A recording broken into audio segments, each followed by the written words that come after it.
men. And once again, I use the term in a manly way today.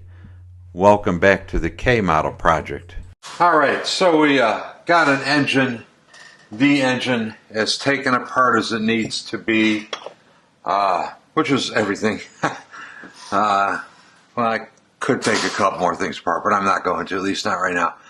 So let's see where we're at with this thing. Pistons, both of them. Skirts very scratched up. These will need to be replaced. You know, these don't even look like they've been run to me. They're perfectly clean. There's no carbon on them. I don't know how this could have gotten that fucked up. If it was run, it wasn't run long. I mean, there's perfectly clean, no carbon at all. Both of them the same way. So 2 pistons, no good. That's a shame. Tranny main shaft. When I pulled the trans out, I thought this was good. Upon further review, the surface is kind of galled over here. It's starting to come apart. I don't know whether I could trust polishing this out. It might be possible, but I think it's going to get a new main shaft. It's not horrible, but it's just bad enough. It's just beginning to come apart. So caution says change it. Of course, if the shaft is bad, all of the rollers, which I managed to save all the rollers, I didn't lose any, all 23 of them, those are going to get replaced. Sprocket, 18 teeth, the smallest one of these I've ever seen. They're all a little hooked, so this is becoming worn. So sprocket, this is no big deal. Should be easy to find one of those. The smallest Sportster one I think is 19, 18. It really isn't going to matter that much on this bike. Let's look at these all together because these all have to do with one another.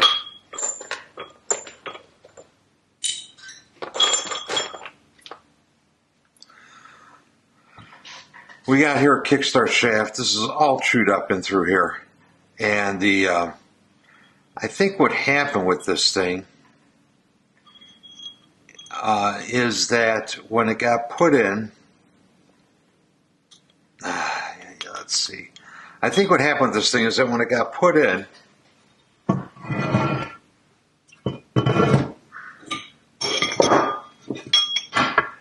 the guy who installed it didn't have this down behind the steel pin over here. I think he had it up on top of here, and that caused it to bend. Not a big deal, you say. Well, you know, maybe not, but nonetheless,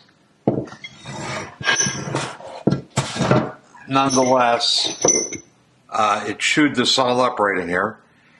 And you think, well, what's the big deal over there? Well, this is the area where the rubber washer is supposed to seal, so there's no way this thing's going to seal up without leaking. When he assembled these parts, this would have gone in like this. It would have been hitting that steel pin. It would have been binding on it. So it was putting a little side load on this thing. Plus, it was keeping, well, when you tighten the nut on the sector gear over here,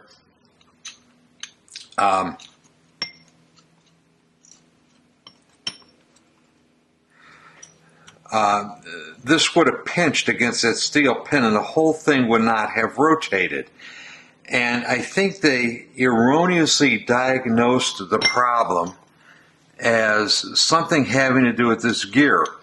And I say that because we've ground this area off back here, and I'm going to have to find another one of these gears. I think I got one laying around to compare, you know, how much metal should have been left on there. As a matter of fact, I think I know where one is. Let me go get it.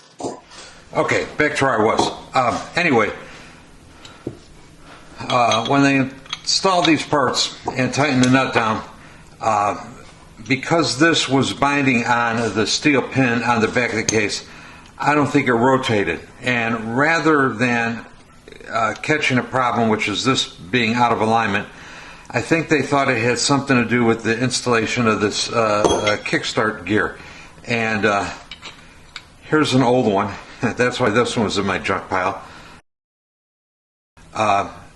Look at how beefy this is here, how thick this is. And look at how much metal has been taken off over here.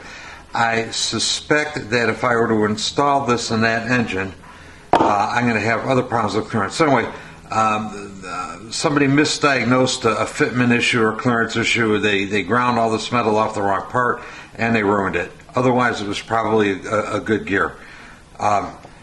That blue on here, here's the nut. When I took this apart, this had that blue dye was all over here. So this is not heated up bluing. This was machinist dye. And I don't know what they were doing or why they were doing it or what they thought they were doing. I don't know. They must have had a clearance problem. And maybe they put dye on these parts so that when they put the clutch on, they could see what was hitting. They were hoping the dye would get scraped off. I don't know. But anyway, I found blue dye on there. This is blue dye. So anyway, the nut is no good. They, by grinding on the back of it, they ruined the Kickstart gear. The shaft is no good. The thrust washer, of course, is no good. So those parts all need to be replaced.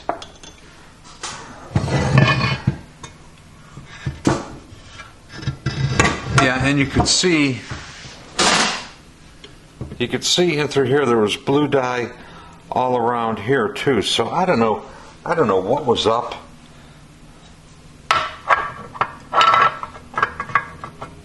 I don't know what they were trying to fix. Let me try fitting this just for shits and giggles. Oh, you know what? You know what the other problem is going to be? I see right now. Okay, this is a problem. Here's the other part of this problem. They've ground all this metal off the back.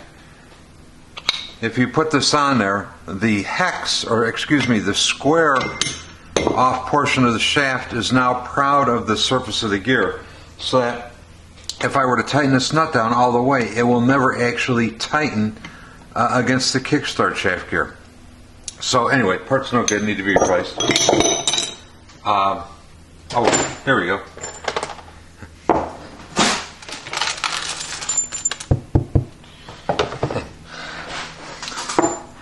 Here we go. This is the clutch hub bearing. The clutch hub was all rusty, so I took the bearing out of it, the clutch hub bearing out of there, so I could sandblast it. I had to drill the rivets out. The rivets were not very well set anyway. They all need to be replaced. They just were not set very good. But anyway, I got it all apart, and the damn roller started falling out. And somehow or another, the bearing race got dented or chipped or something right here, so there's a little notch in there. But when I took it apart, one or two of the little rollers were loose, and just in the course of handling, the sons of bitches all fell out. So, you know, there's no putting those cats back in the bag, so to speak. So he's got to get a new throb bearing for the. He's got to get a new bearing for the clutch hub. Not a big deal. Those look the same as the early Sportster clutches. This is the countershaft flow gear. Almost all of the teeth are somewhat chewed up. Some worse than others. So this gear is trashed. This is the number 4. The bearing surface is all eaten up. This thing has been rusty. Somebody sandblasted it before I got there. The lobe is all pitted and you know, deteriorating, getting ready to come apart. So this one needs to be replaced. Okay, so here's the number 2. Same thing. The lobe is all pitted and deteriorating. It's beginning to come apart. The shaft has got some pits in it. You know, it'll work, but not for very long. So it needs a new one of these. And here's an interesting one. Look at these lobes.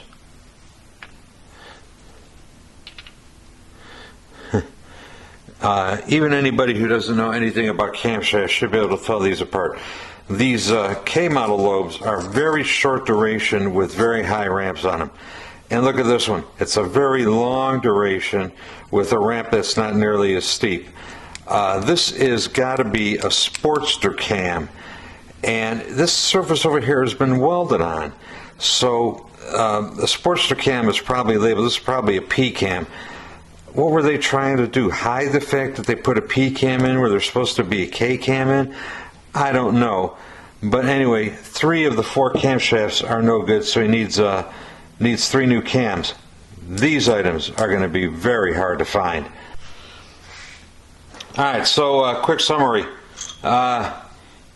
Kickstart shaft, due to the surface all worn out and eroded away. Thrust washer bent. Main shaft, bearing surface area beginning to come apart. It's all deteriorated and pitted. Sprocket shaft, normal wear, hooked over. Kickstarter shaft gear, somebody ground it and fucked it up and ruined it. The nut for the shaft, somebody's ground it up and ruined it. 3 cams, lobes no good. Clutch hub bearing with its associated little rollers, no good. Countershaft low gear, teeth coming apart, no good. 2 pistons, no good. A bunch of little bearings. Sorry, can't put them back in. Don't need that shit anymore. So that takes care of the detachable parts.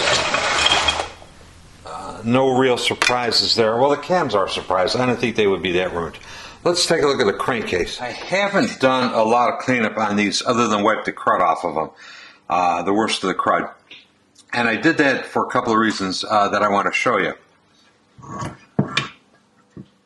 You'll notice right here, somebody before me drew a line around there with a black magic marker. And the reason they drew the line is because there's a crack that runs down in through here. I, for one, won't weld in this area. If I weld on this, the aluminum is going to come away from the steel and cause more problems than you have already. I think on this engine I'm probably going to do that repair where I shrink a steel ring around here just to hold it together. Number 2, notice once again black magic marker. So somebody who's been in here before, and there's a crack down in through here. Not a big deal, weld these all day long. Let's move over to the right crankcase half. And this is where it's kind of nasty. This is, of course, the countershaft boss. Cracks going through here. And once again, the black magic marker circling this. I can only assume that somebody was going to rebuild this engine and they saw this damage, that damage on the other side, and they ended up deciding that it wasn't worth saving. I don't know. This particular owner wants the Speedo drive absolutely to work. My usual repair, I'd make a big donut that goes in here, and I'd weld it here, machine this all out, weld it all around the other side. I'm not going to do that on this one. I'm just going to go in from the other side, and I'm going to machine out this bus entirely. And I'm going to make a much smaller part and weld it from the outside. It won't be as strong as I'd like it to be, but it'll preserve the Speedo drive function, and he's trying to restore this. So that will make it as original looking as possible. So repair in here, another one of those tricky jobs, but it's savable. You can. But for you guys who are into the differences of things here, the relief notches for the stroker flywheels, well, they're not stroker on this bike, but they would be anything else. But, you know, here are the notches. But look at this. They are chamfered deep into the cylinder. This definitely looks like factory. I've seen a lot of stroker cylinders, and I've never seen one where this, you know, where they've scalloped into the cylinder so deeply, or at all for that matter. And the other side is the same way. Deep scallops in there, and of course these are for the rods to clear, you know, as the engine is rotating. So, you know, there's not a lot of extra meat to play with on these things. It's tight clearances. Harley went through a lot of extra effort to get the long stroke wheels to work on this engine. And this I thought was funny. It's dirty and a glare off the light, but somebody wrote in magic marker, Wayne, W-A-Y-N-E. Used to belong to Wayne. Well, Wayne, we're gonna get this thing running and get it running good. So I'll try to leave that on it for posterity's sake. Anyway, Wayne, I wonder if he was the guy with the marker who marked all the cracks.